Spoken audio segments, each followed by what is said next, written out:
y pidió si podían grabar la reunión.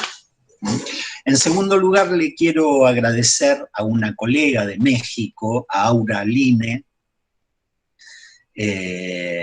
quien me estuvo facilitando una suerte de glosario de algunas palabras del español mexicano que se habla en Monterrey, porque vi una película, que es una película recomendable, que se llama Colombia, escrita con K, y no sabía en qué idioma ponerla, porque cuando la ponía en el idioma que yo hablo, no entendía nada, y cuando lo ponía en otro idioma, las traducciones eran terribles, y tiene que ver un poco con la lingüistería de unos jóvenes un poco marginales de Monterrey. Así que, Aura, muchas gracias. Bien. Estuve a punto de avisarles que había terminado por este año este espacio a Precup, porque les iba a decir que terminó después de la última reunión que tuvimos, pero me pareció poco gentil, me pareció, digamos, una torpeza.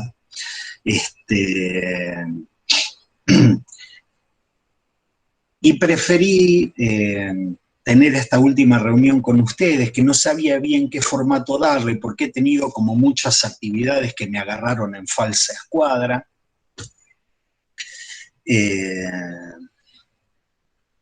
Y decidí hacer como una especie de bucle, de rulo, y agarrar algunos sobrantes de anteriores reuniones, algunas obras, ¿sí?, que formaban parte de lo no dicho, algunas sobras, y con esas sobras hacer una obra. Es como una especie de recuperación de un resto, ¿sí?, una especie de recuperación de un resto. De tal manera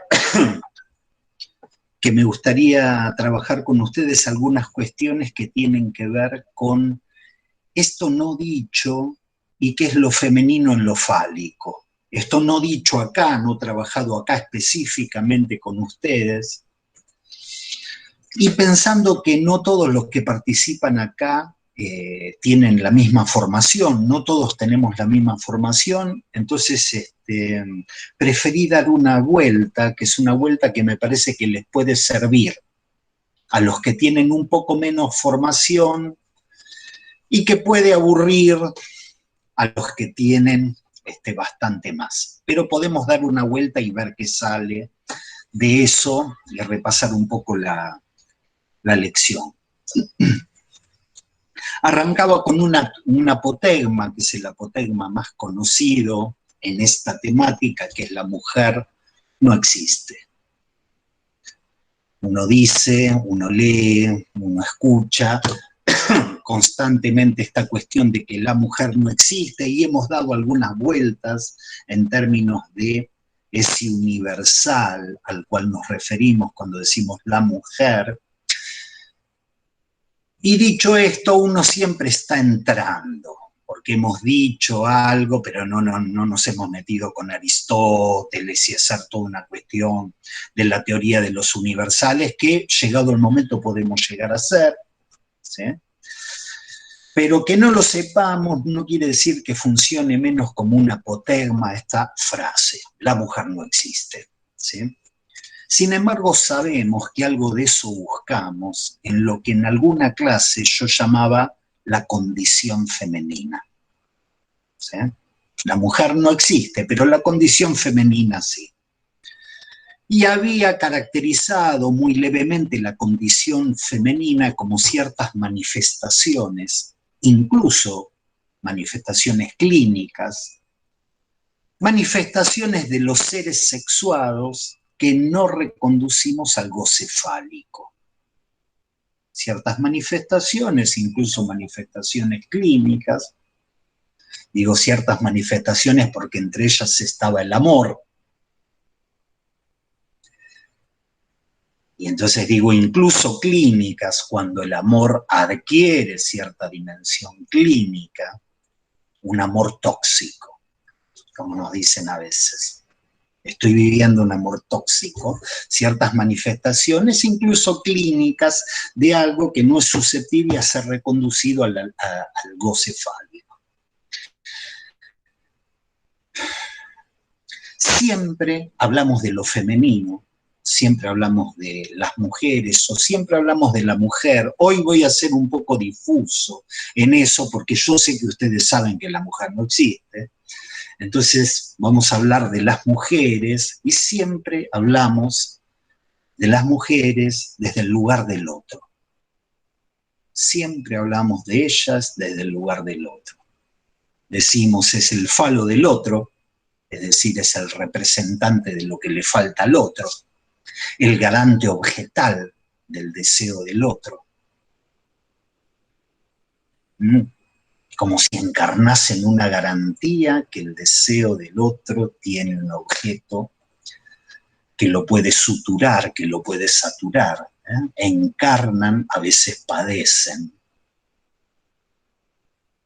El hecho de encarnar ese garante objetal del deseo del otro que puede ser un hombre, sea lo que fuere que es un hombre, porque nos metemos en una lógica donde pueden haber dos chicas, ellas, y están ellas, y uno decir, y una de ellas es un hombre, desde el psicoanálisis, ¿sí? Entonces hablamos de ellas, de las mujeres, desde el lugar del otro. Encarnan el falo del otro, el garante objetal del deseo del otro, el objeto causa del deseo del otro, el objeto causa el deseo del otro. Hablamos de ellas como el síntoma en el que se fija el goce del otro, es decir, siempre hablamos de su ser para el otro. Siempre que estamos hablando de ellas, hablamos de su ser para el otro, definidas desde afuera, vamos a decir así, ¿sí? Y esto no es casual, esto es porque emprendimos el camino hacia lo femenino a partir de la dialéctica fálica. A partir de lo que aprendimos en el psicoanálisis como la dialéctica fálica. Es a través de la dialéctica fálica que hemos emprendido el camino hacia lo femenino. La dialéctica que como tal, como una dialéctica, una posición sexual se determina desde el enfoque de la otra posición. Es decir, uno define al otro, a uno, desde el lugar del otro. Es bastante dialéctico y no deja de ser bastante estructuralista en el sentido de un elemento que no se define a sí mismo, sino se define desde el lugar del otro. Pero es desde el lugar del otro que hablamos de ellas, ¿sí? Rápido y mal, como una especie de consigna, como una especie de eslogan de este seminario, rápido y mal, voy a caracterizar la dialéctica fálica a partir de la comprensión del complejo de Edipo como un dispositivo de castración de goce. ¿Cómo entiendo la dialéctica fálica? La voy a caracterizar a partir del complejo de Edipo. ¿Cómo entiendo el complejo de Edipo? Nada de novelas del padre, la madre, etc. Una estructura del mito edípico, de la novela edípica, a la estructura, un dispositivo de castración de goce. ¿Cómo leo la castración de goce en este plano? Porque esto puede ser leído de diferentes planos y de diferentes maneras. ¿Cómo leo la castración de goce? Como la inscripción de una falta. Que es el Edipo, un dispositivo de castración de goce. ¿Cómo entiendo la castración de goce? Como la inscripción de una falta, como la elisión, como la supresión, como la represión de un significante que es el significante falo, un significante que reprimido comanda el encuentro entre los seres sexuados, ¿no? La castración de goce como la supresión, como la elisión. La elisión viene a ser cuando yo digo la amada amante. Cualquier persona que tenga un mínimo contacto con la poesía sabe que si quiere hacer un verso y quiere hacer una métrica del verso, no va a decir la amada amante, un heptasílabo, va a decir la amada amante, la amada amante, o sea, pentasílabo, ¿sí? ¿Por qué? Porque la A de una palabra se conecta con la final de una palabra, se conecta con la A del principio de la otra, de tal manera que hay una que no se escucha. Eso es elidir, eso es suprimir, es algo que está, uno no lo ve, uno no lo escucha, pero está ahí, ¿sí? Entonces yo digo, con el falo pasa algo más o menos parecido. Por eso el concepto de represión para el significante fálico es un concepto medio flojo de papeles. Ahora cada vez que digo una paremia, me viene a la cabeza que tal vez los colegas de México, por decir, cuando digo flojo de papeles deben decir, ¿qué es eso? Es un concepto que no tiene mucha consistencia, hablar de la represión del significante fálico, sino que podríamos hablar de elisión o de supresión. No está reprimido, pero está produciendo efectos desde ese lugar de supresión o de elisión o de velamiento. Produce efectos, ¿no? Entonces, les decía, un significante que reprimido comanda el encuentro entre los seres sexuados. Estos, los seres sexuados, evidencian su referencia a ese significante reprimido a través del orden del semblante. Cada uno de los partener de la dialéctica fálica evidencian su relación con un significante que está reprimido a través del orden del semblante. Por eso los semblantes masculinos, uno dice, bueno, masculinos ¿dentro de qué?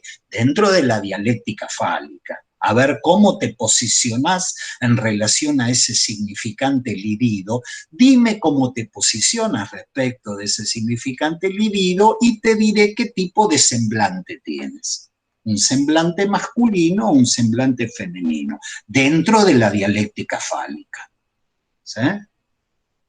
Es decir, una especie de símbolo, una especie de imagen, una especie de semblante que se ubica en el lugar de algo que no está y que es este significante fálico, ¿sí? Razón por la cual no podemos entender el orden del semblante por fuera de la dialéctica fálica. No podemos entender el orden del semblante por fuera de la dialéctica fálica, que quiere decir que el registro del semblante está en el lugar del significante fálico velado. Yo digo esto porque he tenido la posibilidad este año de tener un espacio de transmisión y de conversación con algunos colegas, donde hablaba de lo femenino y los feminismos. Y bueno, uno dice, bueno, los semblantes cambian según la época, y en eso podemos estar de acuerdo todos. Los semblantes de lo femenino cambian según la época, lo de los masculinos también, sí. Nuestra perspectiva, la nuestra, la clínica, en este momento de la enseñanza de Lacan, es que es verdad que se trata de semblantes, pero se tratan de semblantes que se recortan sobre la falta de algo que no está. No es una simple vestidura, es una vestidura que está en el lugar de algo, está en el lugar de algo que no está, que se arma en el lugar de algo que no está y que es este significante libido, velado, ¿sí? ¿Qué es la dimensión del semblante? O cómo podemos captarla o caracterizarla. Es una dimensión donde florece lo imaginario, hay una plétora de elementos imaginarios y los ideales sociales de tipo sexual. Hay unos ideales que la sociedad dicen, que la sociedad establece, donde se dice que femenina es esta persona. ¿Ok? Entonces, una plétora de elementos imaginarios y un lugar donde sedimentan ciertos ideales de tipo sexual. Evidentemente, es en este punto en el que hablamos de semblantes femeninos. Cuando hablamos de semblantes femeninos hablamos de esto. Y es más, todo lo que decimos de ella concierne el semblante. Es como si yo me pudiese hacer una oda, un ditirambo, digamos, una obra literaria sobre las mujeres. Y bueno, puedo escribir y escribir y escribir y alguien mira y dice, es del semblante. Acá, femenino, propiamente hablando, no queda más que semblante, porque todo lo que decimos, lo decimos del semblante. ¿Sí? Evidentemente esto es cultural y epocal. Depende de cada cultura y depende de la época que atraviesa cada cultura. Razón por la cual Lacan en algún momento dice que la mujer como semblante es histórica, pero cuando dice historique, él utiliza la Y, porque en francés historique se escribe con Y, ¿sí? Histórica, histérica, la mujer como semblante, es histórica, histérica, cambia de aspecto según la época. Es histórica, histérica, porque se dirige a un amo a partir de ciertos significantes de la época, sea para consentir a él o sea para revelarse a él. ¿No? Histórica, histérica. Marcamos no solamente que es epocal, sino que trae en esta frase, en esta expresión, algo que se trabaja en el seminario de los 4 discursos, ¿sí?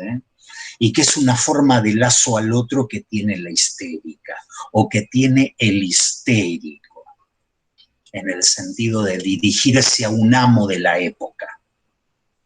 Como cuando uno dice las histéricas en la sociedad victoriana, ¿sí? hacían sus ataques histéricos, poniendo en acto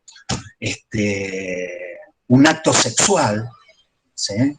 A través de ciertos movimientos epileptoides, ponían un acto, estaba pensando en Charcot, ¿sí? Entonces había cierta cuestión sexual dando vuelta en una época donde la sexualidad estaba reprimida y ella ponía en acto, frente al amo médico, frente al discurso dominante de la época, ponía en acto algo donde estaba dirigido a él, ¿sí?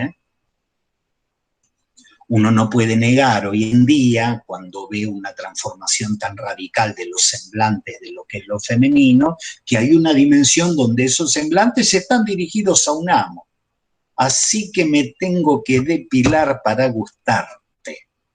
Mira vos. Así que me tengo que depilar las axilas para hacerte agradable. No me digas, me tengo que teñir. Mira vos. Entonces uno empieza a ver mujeres con otros semblantes, y los semblantes de lo femenino van cambiando enormemente, y algunos van cambiando por una cuestión histérica. Histérica quiere decir esto, que está dirigido al otro, que está dirigido a un amo, que está dirigido a un amo para que ese amo produzca algo. ¿Sí? No estoy diciendo son histéricas, digo, el semblante tiene esta dimensión. ¿Sí? Para consentir a él o para oponérsele. Pero, y acá hay un punto, cuando se habla de ella, cuando se habla de ellas a este nivel, que es el nivel de la mascarada, que es el nivel del paraître, el nivel del parecer. La palabra parecer, en francés, paraître, incluye dentro de la palabra ser. ¿Sí?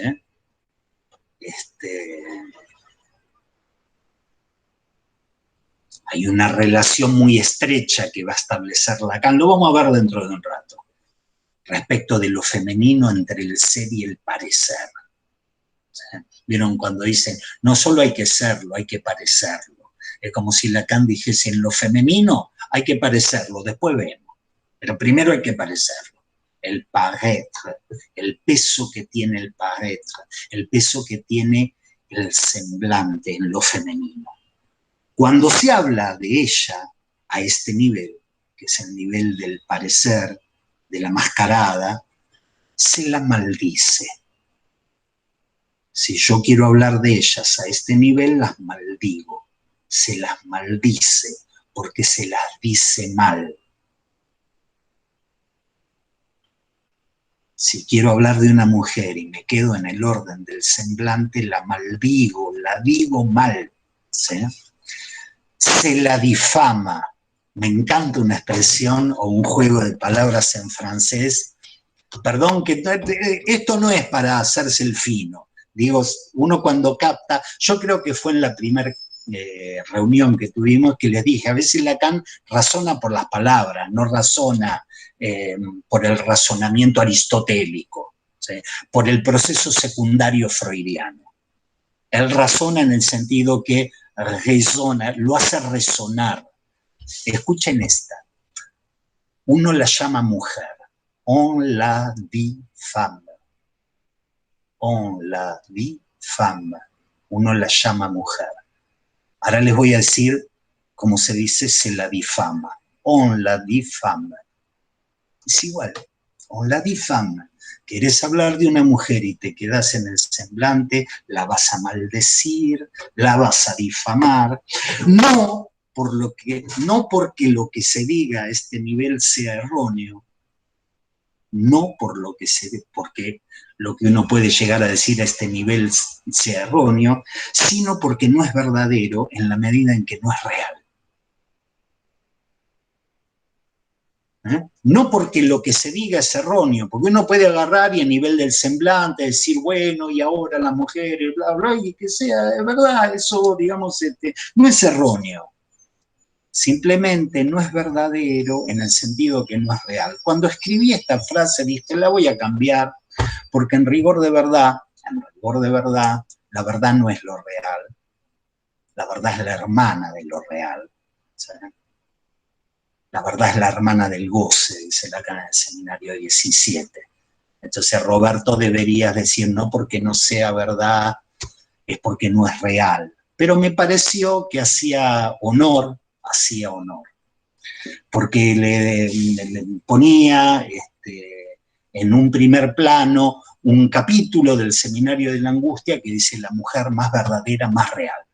Porque cuando compara a la mujer con el hombre desde cierto punto de vista, él dice la mujer es más verdadera y más real. Su relación con el goce es completamente diferente de la del macho. ¿Ok? Bien, estamos difamándolas. Entonces esta clase las están maldiciendo y difamándolas. ¿Sí? Yo decía en este orden difamatorio, espero que se entienda que las difamo y las maldigo, pero no las injurio, porque la palabra injuriante se dirige a otro lado, se dirige a pegar en otro lado. Esto es como si estuviese dando vueltas. Asistimos al final de una época en que la simetría de los semblantes de la tragicomedia fálica, se daba de tal manera que él, se pavoneaba como deseante y la otra se pavoneaba como deseable, ¿no? Como la que hace desear. Yo he vivido esa época, ya tengo edad para haber vivido esa época donde él, en los semblantes de la dialéctica fálica, él se pavoneaba como deseante y ella se pavoneaba como deseable, es decir, que en la seducción, la parada, en Argentina usamos la parada cuando decimos no me corras con la parada. Cuando decimos no me corra, me está corriendo con la parada, retomamos algo que en francés es la parade, y que quiere decir exactamente lo mismo. No me corras con el semblante. ¿Ok? Entonces, en la seducción, la parada, el pavoneo, la seducción masculina era pavonearse como deseante, y la mascarada femenina era la del objeto deseable, la que suscita el deseo. Y esto tiene todo un desarrollo epocal, cultural, que va desde de las grandes obras de la literatura hasta los vestuarios en la cancha de fútbol. Los vestuarios, después de jugar los hombres un partido de fútbol, en el vestuario hablan entre ellos, y el pavoneo de mostrarse como deseantes lo lleva a elevar al estatuto de una insignia la parte de su cuerpo simbolizada. ¿Sí? Lo trato de decir finamente, pero creo que se entiende de qué estoy hablando. Digamos, de que en el pavoneo del macho, el que la tiene más grande, más macho es. ¿Sí? El que la tiene más grande, más macho es, y el que dice ayer a la noche 4 es más macho que el que ayer a la noche 1. Y esto es parte del semblante. Es parte del semblante en este sentido que toma en esta melange, en esta composición, en este montaje simbólico imaginario, toma una parte del cuerpo y lo eleva a la dignidad de una insignia, como hacían los romanos, que hacían enormes penes monumentales que ponían en la calle. ¿Sí? Es una insignia. ¿Ok? Entonces, ¿por qué les marco esto? Les marco esta dimensión del semblante, de lo simbólico imaginario, porque el encuentro pensado desde la dialéctica fálica 60, no el de los 70 que venimos trabajando con ustedes en ANCOR, ¿cierto? Y los 60, ¿sí? El encuentro en la dialéctica fálica, estoy en la significación del falo, en ideas directrices para un congreso sobre sexualidad femenina, estoy en esa época, ¿sí? Mal y rápido, pero en esa época, porque eso solo, un texto de eso solo llevaría 2 años, entonces mal, pero rápido, ¿sí? El encuentro en la dialéctica fálica es una especie de teatro kabuki. Para los que no saben lo que es el teatro kabuki, lo pueden googlear, lo pueden ver en YouTube, pueden ver alguna obra, creo que hay obras enteras de teatro kabuki, que es un teatro tradicional japonés, con ciertas características. ¿Sí? Por ejemplo, una característica es que todos los que intervienen en el teatro kabuki son hombres. Incluso si en las obras de teatro kabuki hay mujeres, hay personajes femeninos. De tal manera que, ¿qué sería un personaje femenino en el teatro kabuki? Otra cosa disfrazada de personaje femenino. ¿Sí? ¿Por qué les traigo esto? Porque les quiero hacer evidente cómo este nivel, el encuentro entre las posiciones sexuadas, es un juego de máscaras. ¿Sí? Es un juego de enmascarados. Es un juego de enmascarados del cual se podrá hablar pestes, pero permite algún tipo de relación. Permite algún tipo de relación cuyo puente es un significante reprimido, y que es el que coordina el encuentro de los semblantes que de alguna manera se disfrazan de algo. ¿Sí? Entonces, en la escena de la seducción, Lacan dice que eso llega hasta la puerta del acto. En el acto arréglatelas. Pero hasta la puerta del acto, en el acto la gente dice, me tomo un cuartito de la seguridad, el sildenafil, le pongo una vela a la Virgen de Satanudos para que me funcione lo que tiene que funcionar, porque eso el semblante no responde. Eso obedece a sus propios mandos, no obedece a sus mandos naturales. Obedecer a los mandos naturales es una frase que se dice en el orden militar cuando dicen, che, argentinos tranquilos, no hay un golpe de Estado, los militares obedecen a sus mandos naturales. Bueno, el asunto es que hay algo que no obedece a la lógica propia del semblante y que es un órgano que puede obedecer a sus propios mandos. ¿Sí? De tal manera, Lacan dice, bueno, esto llegó hasta la puerta del acto, en el acto fíjate cómo te las arreglas. ¿Ok? Entonces, se trata de un juego de máscaras, pero se trata de un juego de máscaras que articula un goce. ¿Eh? Un juego de máscaras simbólico, imaginario, que articula un goce. ¿Cuál goce? Un goce susceptible de ser situado en la dialéctica fálica, el goce fálico. ¿Sí? Entonces uno dice, bueno, todo un montaje simbólico, imaginario, para que pueda haber el acceso a cierta dimensión de goce fálico. En este texto que les acabo de nombrar, en Ideas Directrices para un Congreso sobre la Sexualidad Femenina, Lacan sostiene que en las mujeres, la instancia del semblante se encuentra acentuada. O sea, uno puede ubicar la parada masculina, uno puede ubicar la mascarada femenina. Todo esto tiene historia. Creo que alguna vez hablé acá de Jean Rivière, de una psicoanalista que escribió un texto muy bonito que se llama Mujer Mascarada o Mujer Máscara. Depende cómo lo traducen, ¿sí? Pero estamos hablando del semblante femenino por antonomasia, la mascarada. Eso que dijimos, el pavoneo de hacerse desear, de suscitar deseo, ¿sí? Lacan dice que la instancia del semblante en las mujeres se encuentra acentuada, ¿sí? Dice, lo cito, no olvidemos que las imágenes y los símbolos, y cuando yo digo imagen y los símbolos, ustedes escuchan semblante, imágenes y símbolos, simbólico e imaginario. Repito, no olvidemos que las imágenes y los símbolos en la mujer no pueden ser aislados de las imágenes y los símbolos de la mujer. Es como si dijese la mujer es lo que parece ser. Algo así como que ella está toda en la máscara. Como si fuese una especie de máscara que cuando corres la máscara, ¿y qué hay detrás de la máscara? Nada, el reverso de la máscara, porque no hay nada detrás de la máscara. ¿Sí? Él acentúa esto. Lo acentúa de manera tal que llega a afirmar que la mujer llega en la mascarada hasta la forclusión, hasta la Verwerfung, llega hasta la forclusión de su ser. O sea, es tal,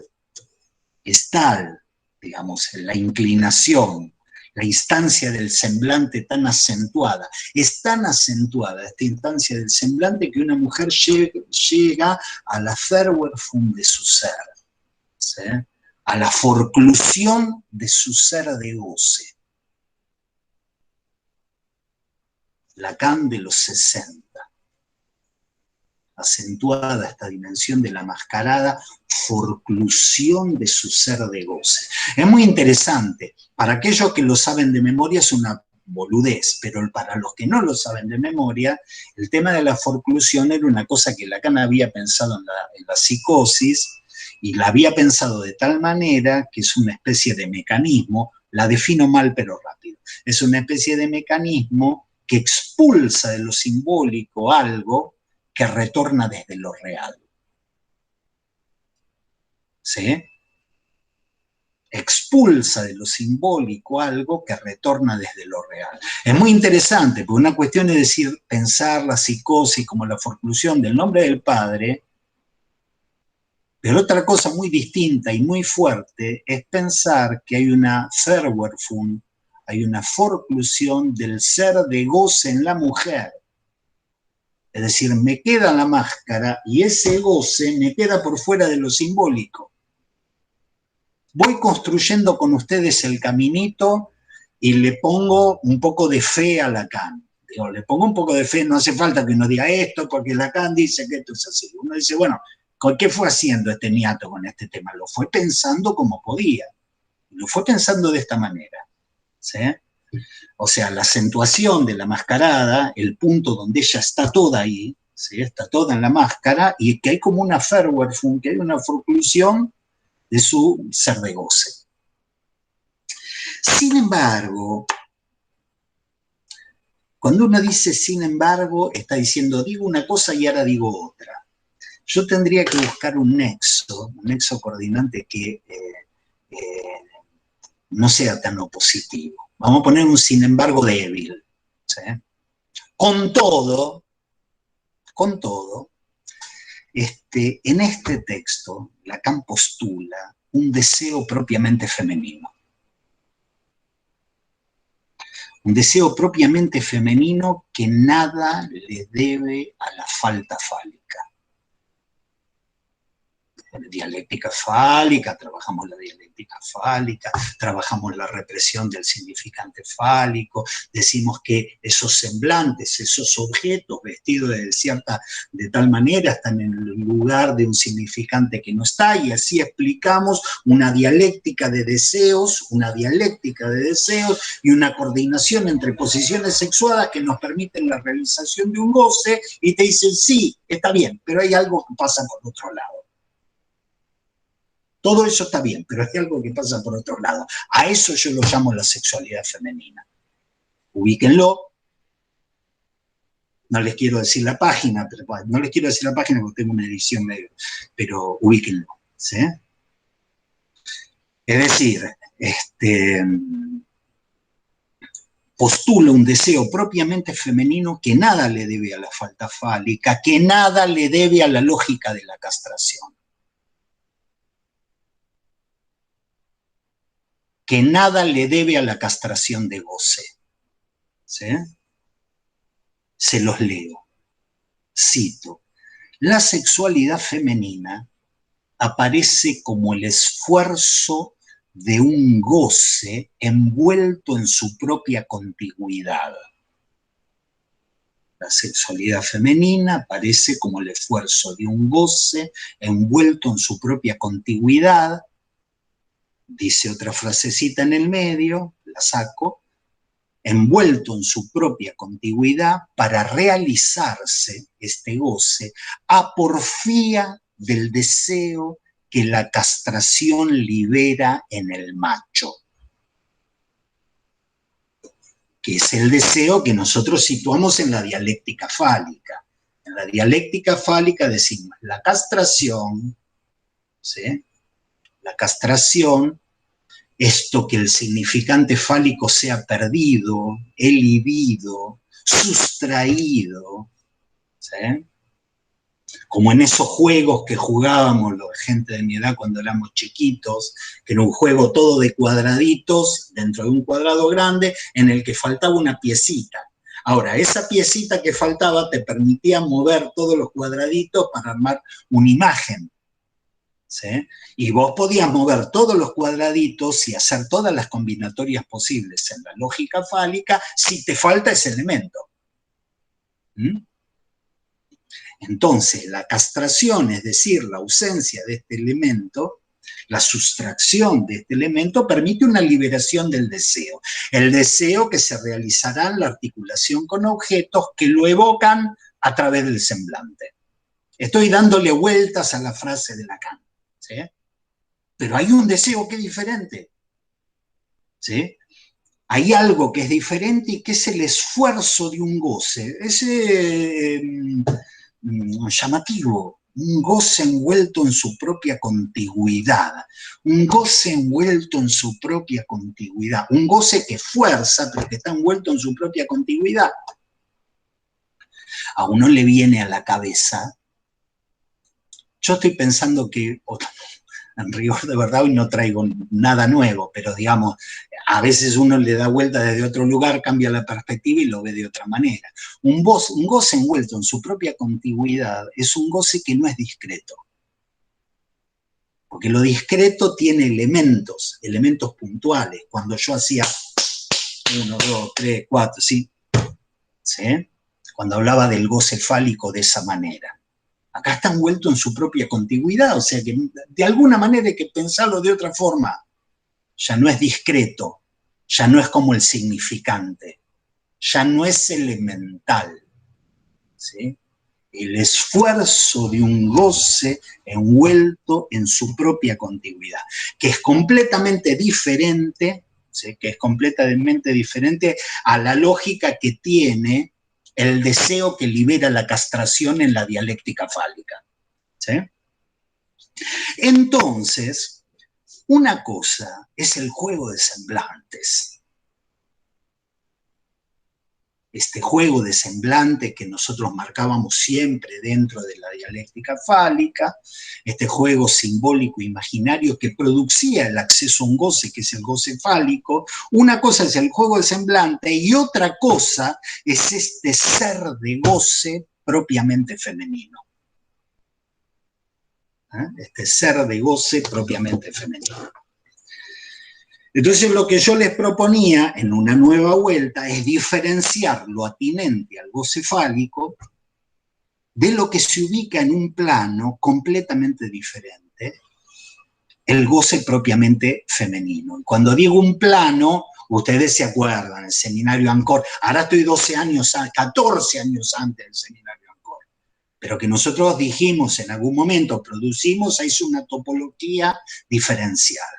Uno dice, este plano, esto funciona así, sí, pero hay un plano donde funciona, y cuando piensen en el plano, piensen en geometría y piensen en topología, ¿sí? Entonces quería con ustedes apelar a la clínica, a datos clínicos, ¿sí? Algunas cuestiones clínicas. La clínica siempre depende de cada uno, ¿no? Donde uno trata de escuchar por fuera de los márgenes del fantasma, pero bueno, se orienta como puede. Quería apelar a la clínica, algo que escuché en un momento de una mujer, una tipa, una mina. Mi cuerpo me excita, ¿sí? Y ese mi cuerpo me excita habría a toda una serie de cuestiones que dichas por una mujer, que enunciadas por una mujer, se escuchan de una manera completamente diferente de si las enunciase un hombre. Porque si un tipo te dice mi cuerpo me excita, hay un primer momento de cuestión diagnóstica diferencial, una cuestión de diagnóstico diferencial en términos de lo que es la sexualidad del macho. ¿Sí? Una cuestión de diagnóstico diferencial que hace a el clivaje entre la neurosis y la perversión. ¿Sí?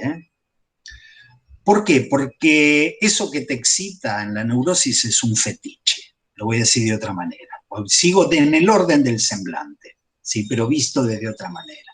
Eso que te excita es un fetiche, eso que excita la sexualidad del macho es un fetiche. Pero ese fetiche está en el campo del otro. Él la ve pasar por la avenida Santa Fe y dice, wow, qué bombón, tiene lo que tiene que tener. Y ese tiene lo que tiene que tener, pónganlo en lo que sea. Una mirada melancólica, está haciendo chistes. El macho dice, tiene lo que tiene que tener, el fetiche no es una mirada melancólica. Son cosas bien claritas que están ahí, que se pueden ver y que están ahí. Esa la sexualidad del macho en la lógica fálica. ¿Sí? Ese fetiche en el neurótico está en el campo del otro, velando la castración del otro. Eso es la neurosis. Todo rasgo de elección de objeto en este plano es un fetiche.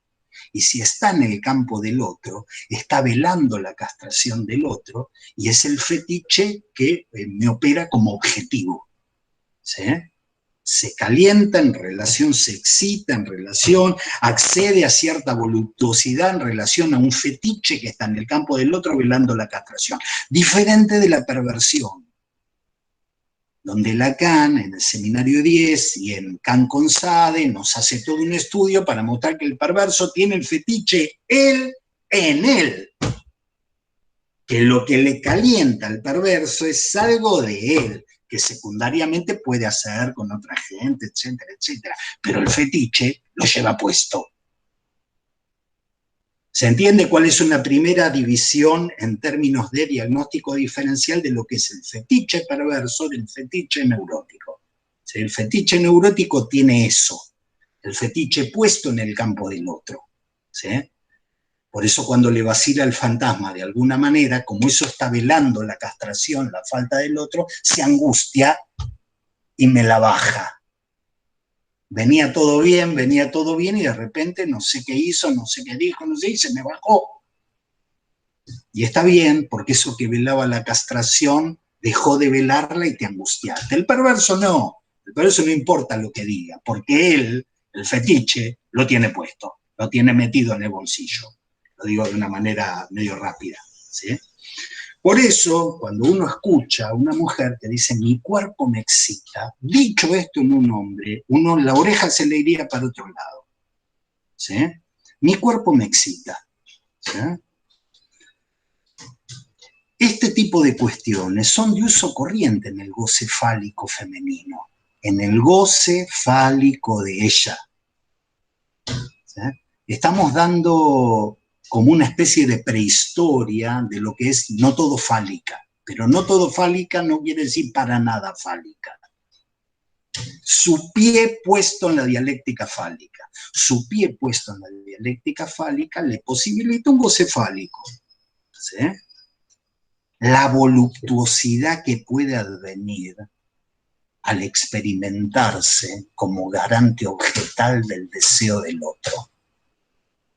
Esa voluptuosidad que en ella puede advenir mientras se pone crema anti-age, anti-arrugas, ¿sí? La voluptuosidad que puede advenir al experimentarse como garante objetal de deseo del otro, como el falo del otro, voluptuosidad que a veces se acompaña de un acto onanista cuya fantasía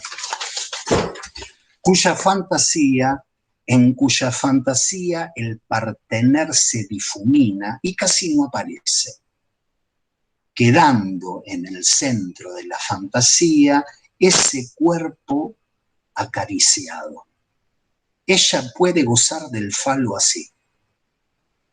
Fíjense qué movida, porque uno dice el goce fálico de ella goza del falo, ¿sí? Si uno se imagina que el falo es el pene, dice, no, si está sola, sí, está sola. Está sola con una voluptuosidad que adviene de experimentarse como el objeto causa del deseo del otro, como el garante objetal del deseo del otro, y se empieza a tocar, y cuando uno dice, ¿quién es el otro? No, el otro a mí medio se me borra, lo que me queda es un cuerpo acariciado. Goce fálico. La tragicomedia fálica, disculpen si me pongo medio soez, pero uno, digamos, tiene que ubicar, esto es psicoanálisis, estamos hablando de goce, podemos darle la vuelta, pero tenemos que hablar de esto. La tragicomedia fálica es rica en coyunturas que van en contra del sentido común. ¿Ah? Yo decía, goce fálico, mirá qué ejemplo me das. ¿Sí? La tragicomedia fálica es rica en coyunturas que van contra el sentido común. Es notable el caso en que ellos, pongan ellos, yo doy el ejemplo del hombre y la mujer, después transfórmelo siglo XXI, eso es otro tema, ¿sí? En que ellos miran pornografía,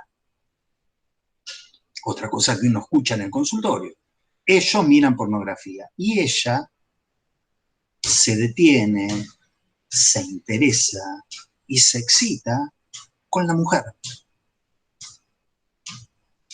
Y a él le pasa lo mismo, pero en relación con las proezas del miembro del hombre. Uno diría, bueno, él mira porno porque mira a la mina y ella mira al tipo en la película y así se calientan y así tenemos el goce fálico. Y no. Incluso esto hasta las puede angustiar. Me ha angustiado sorprenderme que eso que me interesa, ese objeto que me encuentro, en el que encuentro cierta fascinación es la piel blanca de ella, y me paso mirando minas. Cuando mi novio mira parejas cogiendo y yo miro minas.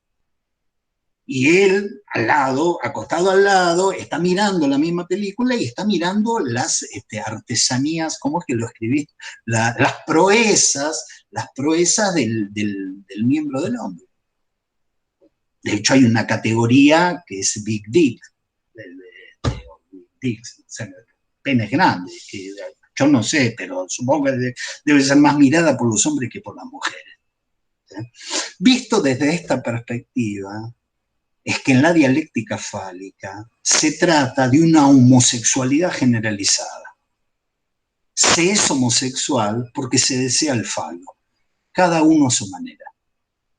Ella en este punto dentro de la dialéctica, no estoy hablando del otro goce, estoy hablando de ella y su goce fálico, porque esto es parte de la condición femenina. Si no, cualquier cosa que hace una mujer la aplicamos por el goce, el otro goce, no. ¿Sí? Una homosexualidad generalizada. Se es homosexual porque se desea el falo.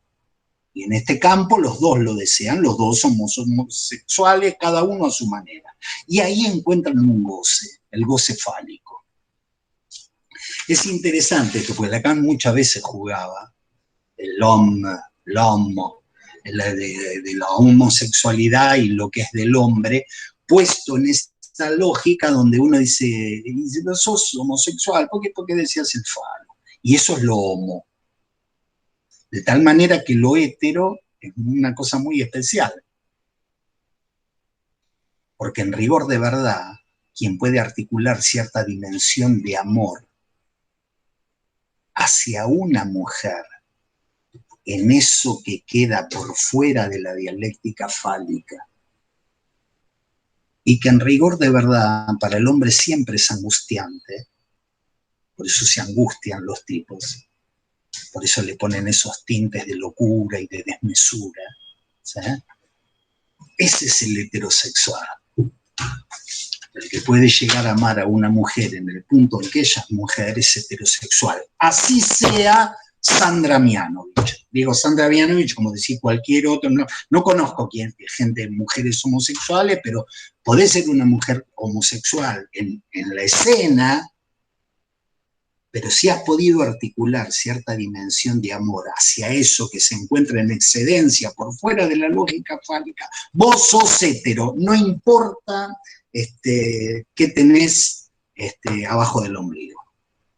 ¿Ok?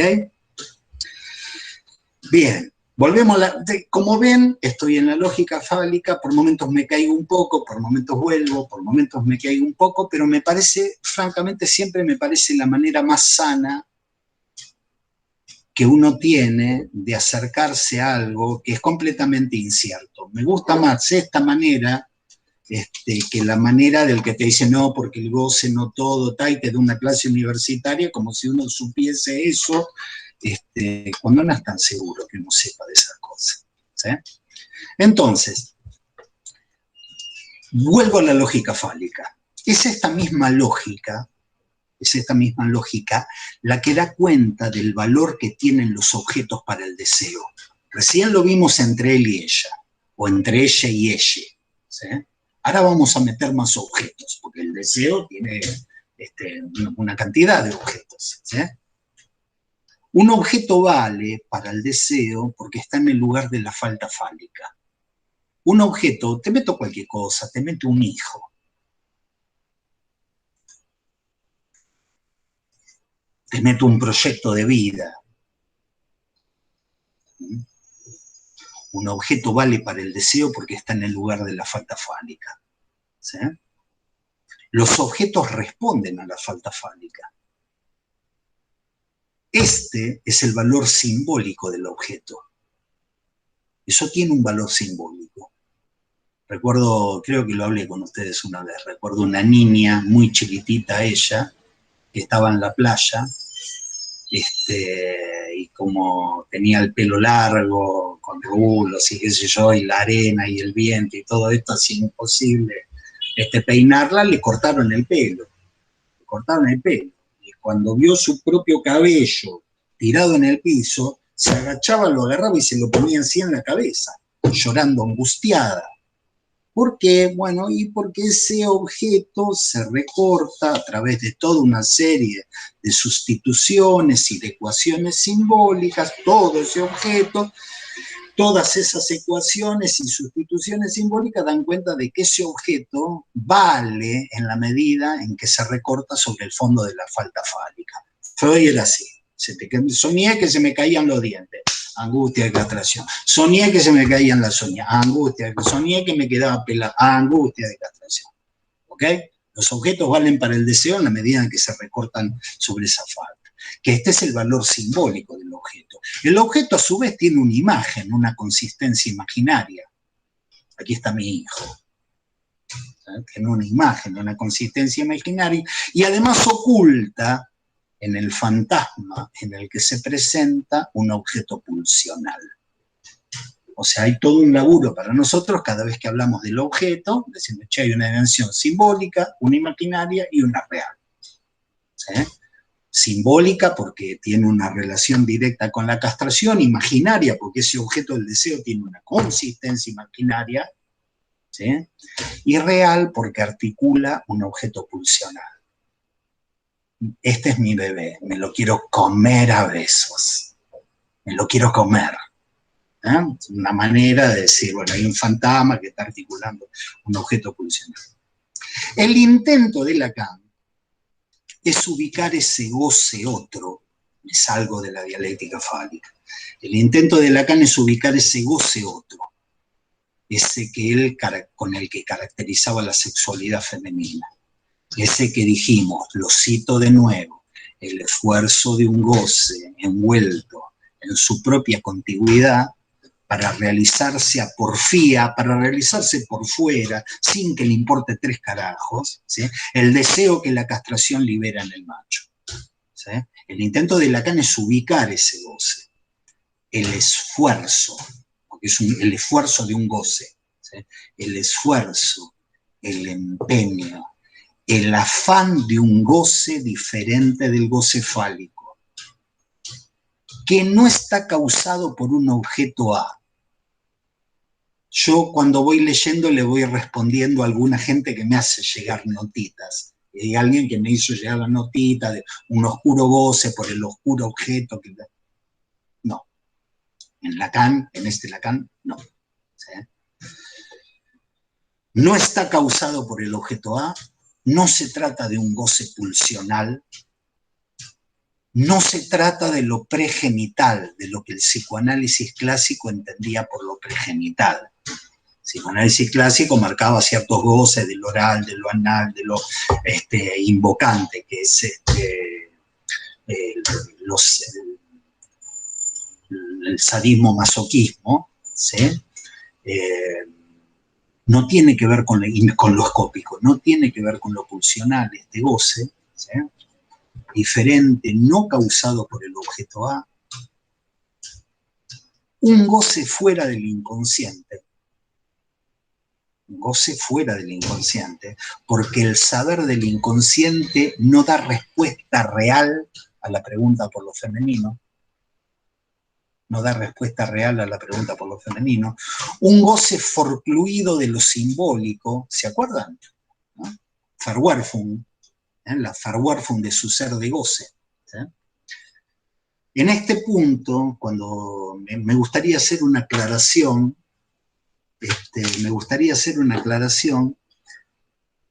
porque yo digo que es un goce que se encuentra por fuera del inconsciente porque el inconsciente no da respuesta real, ¿sí?, a la pregunta por lo femenino. ¿Sí? El saber del inconsciente da respuestas a lo femenino. El saber del inconsciente es de cada uno de ustedes.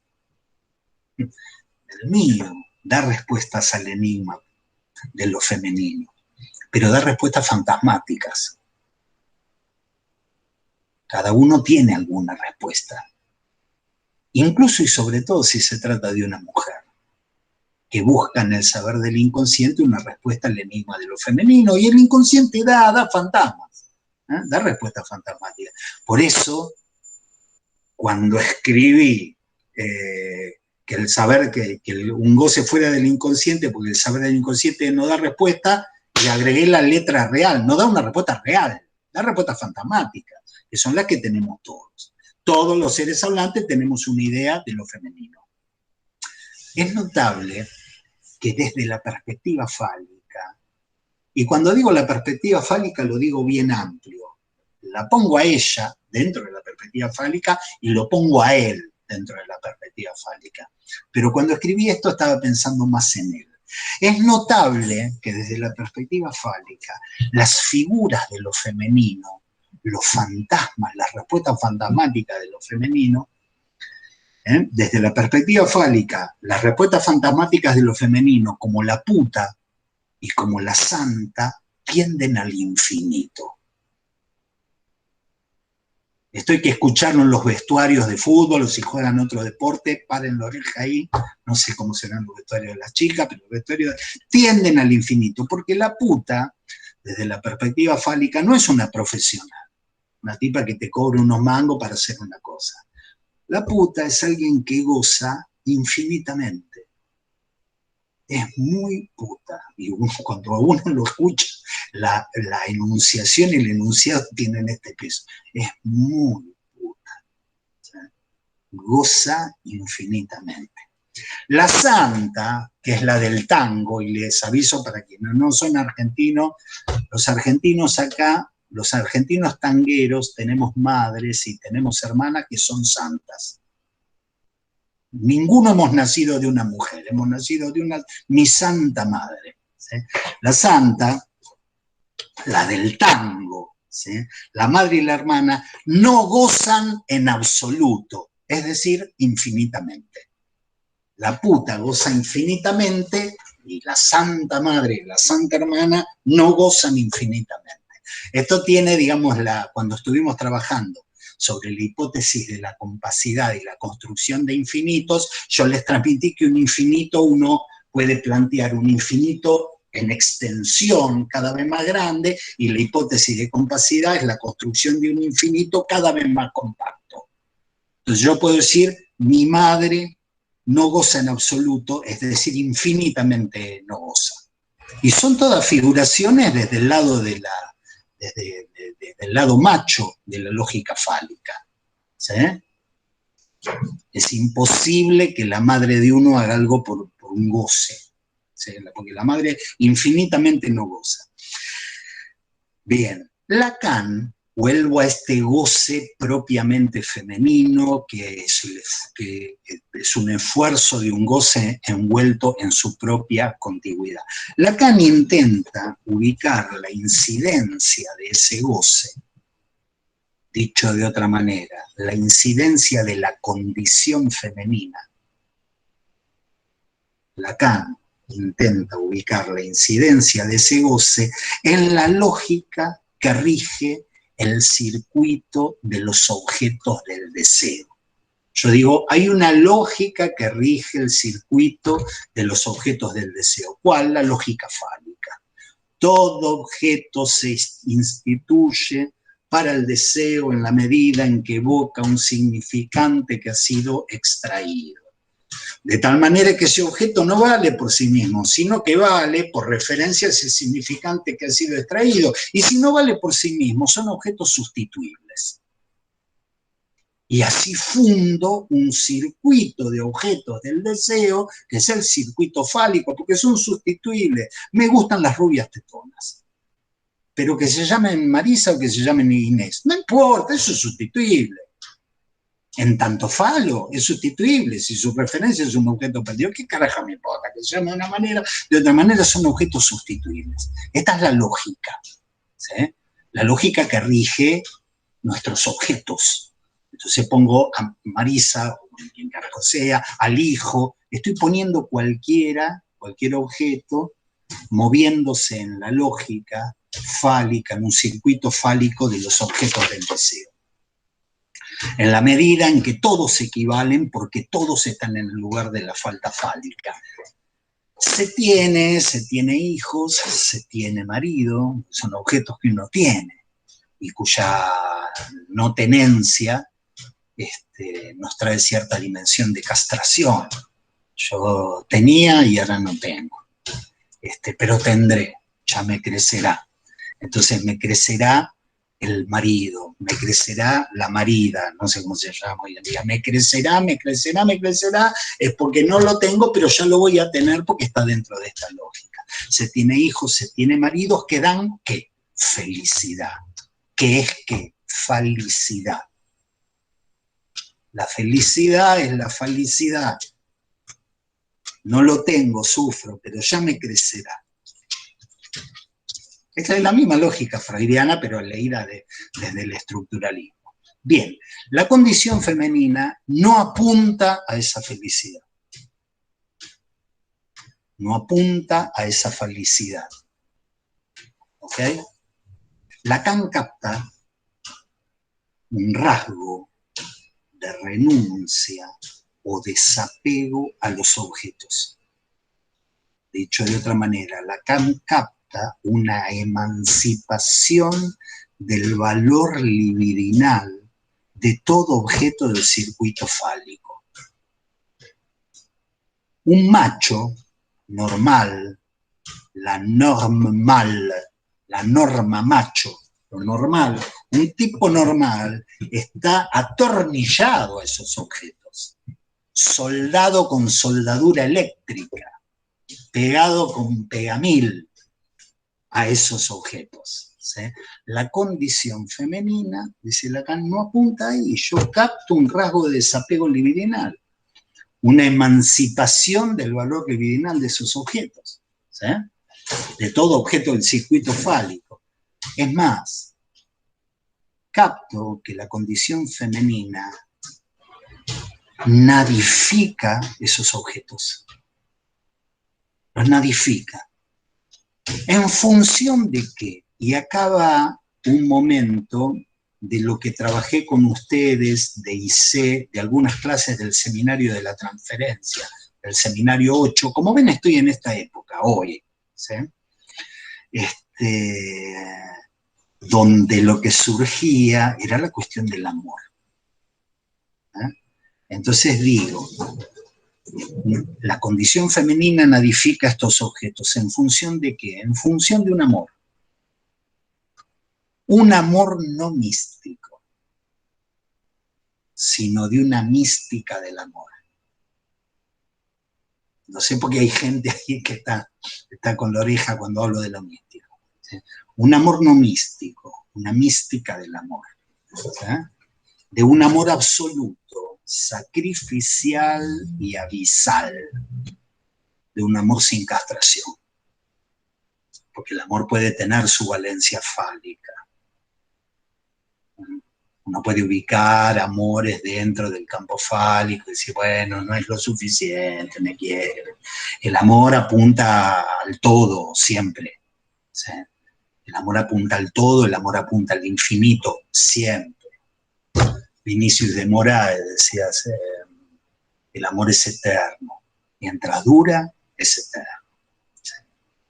Hay otro poeta, Chinho Mapetra, ¿cómo es que se llama? Un poeta brasilero, ahora se me va. Estoy a fin de año, no mi memoria está funcionando al 0,2. Carlos Drummond de Andrade. Eso, Drummond de Andrade. Chinho a Pedra no medio do caminho, no me acuerdo del poema. Que él lo decía de una manera, a mí me gusta más. Perdón, ¿quién me ayudó? Yo, Juliano, de Brasil. Muito obrigado. Drummond de Andrade. Bien. Que lo decía de una manera un poco menos elegante. Ahora con esto que me corrigieron de Brasil, no me acuerdo cómo lo decía Drummond de Andrade, pero era una frase un poco más larga. No hay amor en que su esencia no apunte hacia la eternidad. Es decir, una cosa así. ¿Sí? Me pareció que Vinicius lo decía de una manera más linda y más cortita. Es eterno mientras dure. ¿Sí? Y esto para todos. ¿Sí? Lo que pasa es que una cuestión es ese amor. En general, cuando el neurótico se conecta con ese amor, se angustia. Ustedes son jóvenes, pero tal vez hayan visto una película que se llama Atracción Fatal. ¿Sí? Ante la posibilidad de suscitar un amor así, un tipo se levanta y se toma un submarino y se escapa. ¿Sí? ¿Por qué? Porque tiene ese carácter de falta de límites, ese carácter con el que en algunas clases estuvimos trabajando a partir de ese rasgo de lo que está, ese plus, ¿sí? Ese plus que apunta directamente al infinito. Entonces, un amor no místico, sino una mística del amor, un amor absoluto. ¿Por qué decía esto? Porque hay algo en la condición femenina que conecta con este punto, pero en la medida en que conecta con este punto puede angustiar a la propia mujer porque sabe que ahí se pierde. Sabe que si entra ahí, se pierde. Razón por la cual no es raro verificar un movimiento de retroceso que me lleve a amores más morigerados, más matizados, con castración, en la que puedo llegar a decir, no, no es suficiente, vos no es suficiente, pero retrocedo ante lo otro, porque en lo otro me pierdo, se pierde. Entonces, un amor absoluto, sacrificial y abisal. Este es el umbral que años después, en el seminario AINDA, ¿no? Este es el umbral, como ves, me cruzó una cosa así que me quedé un poco enganchado con esto. Este es el umbral donde, el umbral de la pas du tout phallique, el umbral de la para nada fálica. Un amor de esos es el umbral donde la pas tout phallique, donde la no toda fálica, pero con un pie en la función fálica, en el 20 se va a llamar función fálica, este es el umbral donde la no toda fálica, pero con un pie en la función fálica, se asoma al infinito de la para nada fálica, de la pas du tout phallique, que es el punto donde uno se pierde, que es el punto donde ella se pierde, que es el punto más loco, ¿sí? Con una locura especial, que no es la locura del todo, ¿sí? El umbral de la pas du tout phallique, que pasa de la no toda a la para nada, un amor total y absoluto que negativiza, que vacía, que licúa todos los objetos del circuito fálico. Un amor otro, un amor loco, un amor todo, parezco un rapero. Un amor otro, loco, todo. Bien, en la negativización de los objetos, y con esto... Hugo, ¿estás ahí?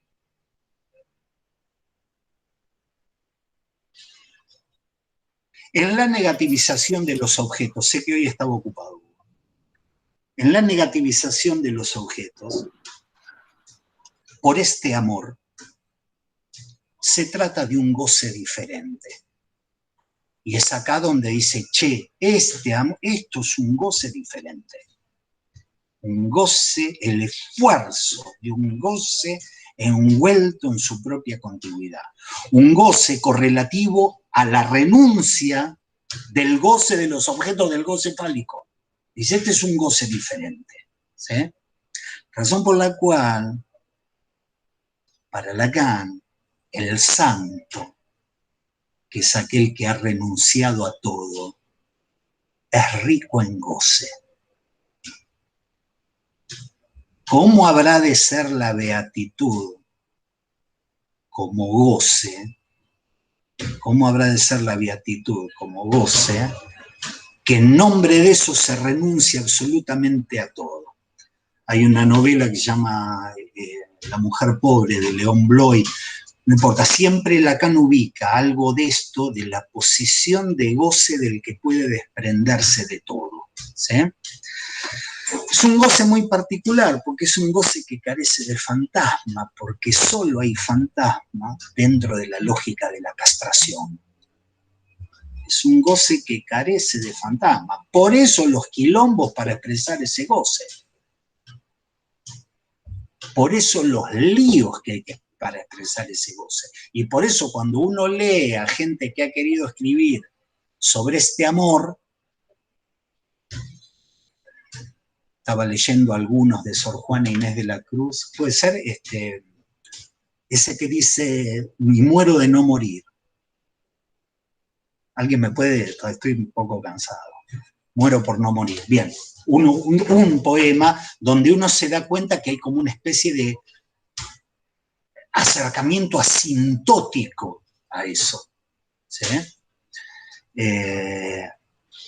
Las dificultades para decirlo en la medida en que por su naturaleza no obedece a la lógica del significante, a la lógica de la castración, por eso la dificultad de expresarlo. Como les dije hace un rato, una mujer puede retroceder ante esta dimensión y no atreverse a querer un amor así. Puede querer mantenerse a cauta distancia de este goce, porque este opera como un absoluto, no se negocia, no negocia nada, ¿sí?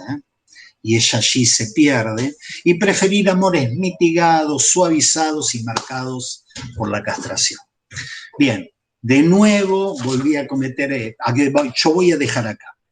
De nuevo me excedí con el horario, se me fue y no le dejé el lugar a Hugo, pero hoy a la mañana Hugo me dijo, probablemente no voy a estar, así que les dejo la palabra para la pregunta, la aclaración que me quieran hacer, y te agradezco, William, si escuché bien era William, te agradezco la ayuda, porque me había olvidado de Drummond de Andrade. Los escucho.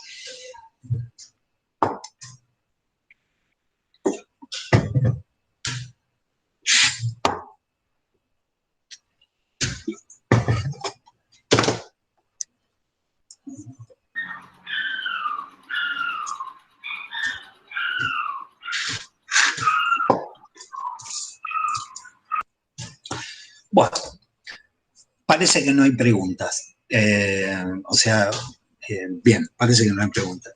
Al principio de estas clases, una colega, que me parece que era de Paraná, me preguntó cuántas clases iban a hacer, porque ella quería saber. Che, ¿cuánto va a durar esto? Poco, mucho, así me organizo. Y yo le dije la verdad, yo no sabía cuánto, y todavía no lo sé. Todavía no lo sé. Voy avanzando. La verdad que no lo sé. Mi idea era hoy terminar por este año y retomar el año que viene. Estimo que retomaría en marzo. ¿Y cuánto va a durar? La verdad es que no tengo idea. No tengo idea. No sé si mucho, si poco. Sí, bastante. Digo, a mí me doy por satisfecho sabiendo que han quedado cosas. Hoy preferí retirarme un poco y no seguir con la lingüistería que podríamos haber seguido, pero me pareció que para vernos por última vez le podíamos dar alguna vueltita a La mujer no existe, desde los textos de los 60. Bueno, yo les quiero agradecer que hayan estado, les quiero agradecer los aportes, que en algún momento pensé crear un lugar donde estén, donde la gente pueda poner de lo suyo, porque sé que hay gente que está trabajando muy bien, con muchos temas muy cercanos a lo que venimos trabajando. No veo si hay preguntas, así que Enzo, si no hay preguntas, vamos a cerrar acá.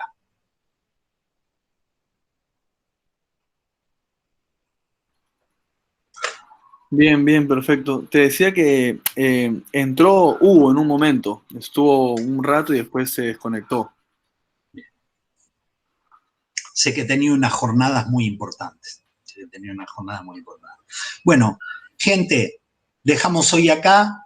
Nos vemos el año que viene. El grupo de WhatsApp sigue estando ahí, así que les voy a avisar con tiempo. Lo mismo a la gente de los mails. Y espero que... ¿Qué espero? Espero que el 2021 traiga otra onda. Gracias por todo.